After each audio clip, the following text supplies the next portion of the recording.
Yo, what's good, guys? Inswain with Inswain Audio. Welcome back. If you're new to the channel, man, where you been? We missed you. Come on, subscribe, tap in with the family, man. Say what's up. We appreciate you here. Anyways, today what we're gonna be doing is I'm gonna listen to a few of my old mixes and critique them, see how bad they are and what's wrong with them, what I would have changed, what I would have done differently. It'll be a good learning experience for both of us. Both the songs I'm gonna listen to, I just played them just for a second. I didn't like actually listen through. I didn't start doing this, so this is all off the top of the head. They're both songs of mine. I believe they're still both released. Who knows how long they'll stay like that, but at least you'll hear them here and we can talk about it. So, anyways, let's jump into it. The first one I'm gonna play is a song once again by me. It's called "Come Around." So let's do that, and then I'm gonna critique it. I ain't really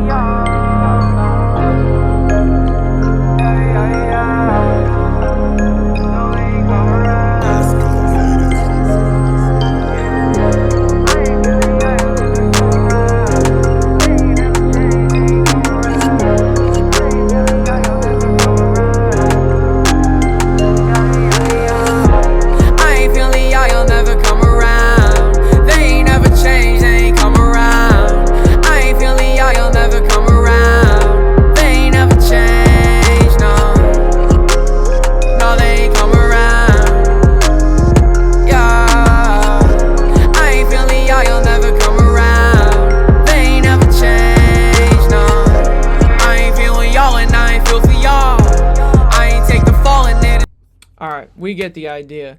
So I was taking notes real quick of some things that I heard. So the first thing I noticed is the distortion in the intro on the melody, probably from the limiter. I don't think that was in the production. I think that was me distorting it with the limiter.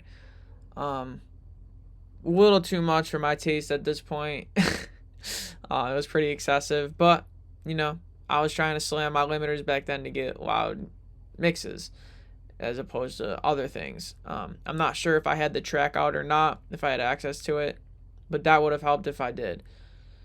Yeah, so I definitely wouldn't do that. One thing I noticed that doesn't really have to do with mixing necessarily, more so production, editing, but the intro to me was too long. I could have chopped the intro in half, would have got the point across, had the same emotional impact, but it wouldn't have bored people before we got to the hook drop. The low end was not hitting. Once again, this could have been squashing the limiter too hard, not knowing how to use, the right compressors in the right way on the mix bus to get the low end to still kind of slap. I could have used saturation or clipping to make it slap. Maybe I did, but I didn't use it in the best way. Once again, I don't know if I had the track outs or not. So I might have just been working with a 2-track in which, kind of limits me, but I still could have definitely done it better than that. But yeah, the low end felt a little sucked in. Wasn't hitting as hard as it should be. It wasn't like totally ruined. Like it's still listenable, but it could have been way better. The vocal needs taming in the mids. Not maybe with not just more compression, although that might help, but maybe multi-band compression or like dynamic EQ. But it felt like various parts of the mid-range were jumping out and then falling back. I don't know how long ago this was, but I remember at a certain point I was kind of like afraid of multi-band compressors on vocals because they're so hard to set up and there's so much you can get wrong with it and you can just, ruin your vocal. But if you set it right, like I know how to do it now. I know to just listen. It can really control the vocal when needed. So that probably would have helped. Yeah, so I definitely would have probably put a multi-band compressor on the vocal to just pocket it a little better because it sounded pretty good, but there were certain syllables and consonants that would jump out too aggressively, and that would have helped that. And the last thing is the vocal feels like too distant or narrow maybe. I think, I definitely use a lot more compression on rap vocals now than I did then, so that would have helped with it to get it more up front. I also used to use more reverb than I do now, generally, so that would have helped to maybe dial back on the reverb or to, EQ it better. Or maybe just use more parallel compression, because I'm pretty sure I was using parallel compression on the vocal back then, but, using more of it maybe could have kept the integrity of the vocal, but pushed it forward a little bit. It's not too bad. This is probably the most minor thing I noticed, but it just felt a little narrow or something. Maybe could have used some other sort of parallel processing tricks to make it feel a little bit wider. And also on the master, I could have used some stereo widening. I don't think I was doing that back then. Subtly, that could have helped get the vocal that three-dimensional space that would have made it fit. Those are the main things that stuck out to me that I could have improved on in that mix. Let's move on to the next one. This song, once again by me, is called Back Down. So let's check it. I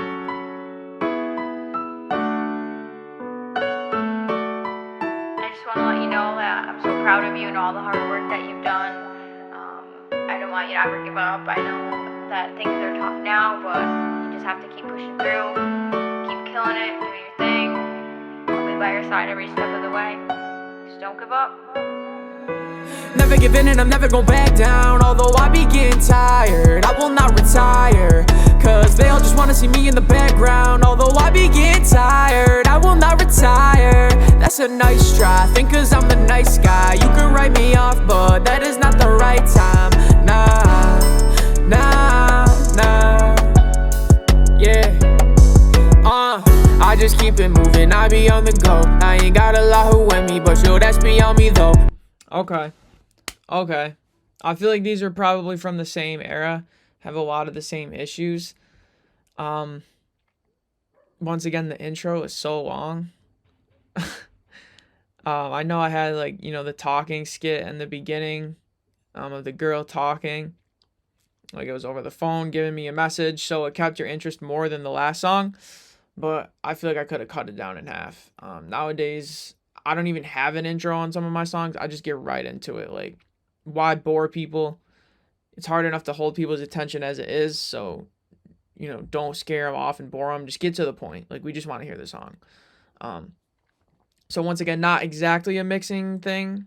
Sometimes people don't want you to mess with the arrangement of their song, but good advice there is sometimes the intro takes away from the emotion. Sometimes it adds to it, but in this case, it was just too much. Vocal feels muddy. Low mids, excessive resonances. Maybe there was a lack of upper mids, or a little bit of both. Probably all of those. But the vocal just felt a little bit muddy. And it's funny because I remember, being pretty proud of this mix back whenever I did it, but now hearing it, it's like, I definitely feel like the EQ could have been better, to make the vocal just cut through and sound better. There's too much reverb on the vocal. This is a preference thing, but yeah, I'm just not as big of a fan of that much reverb on a vocal anymore. There was that bright, sizzly, sibilant reverb that I still do like. I like that sound, but the like Holly reverb, the darker one, was just a little bit too much for my current preference. It sounds good on the song, but I think it could have hit a little bit harder and helped with the clarity, like I was just saying on the last point, if I used maybe a little bit less of that dark reverb. And once again, the low end of the song is choked up, probably from limiting incorrectly on my mastering stage, but I feel like the low end could have hit harder.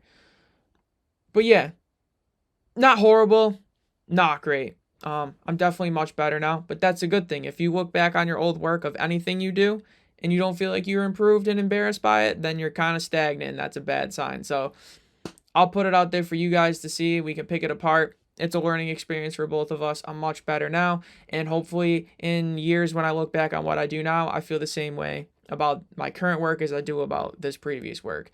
That's the goal, is to always be improving. So I hope you guys learned something from this. I definitely did. This was a fun little easy video to do. Anyways, guys, my name is Inswain with Inswain Audio. Thanks for sticking around. Oh, wait. Make sure to like, comment, subscribe, share. And what's the last one? Name your firstborn child after me. I'd really appreciate it. All right, guys. Till next time. Peace.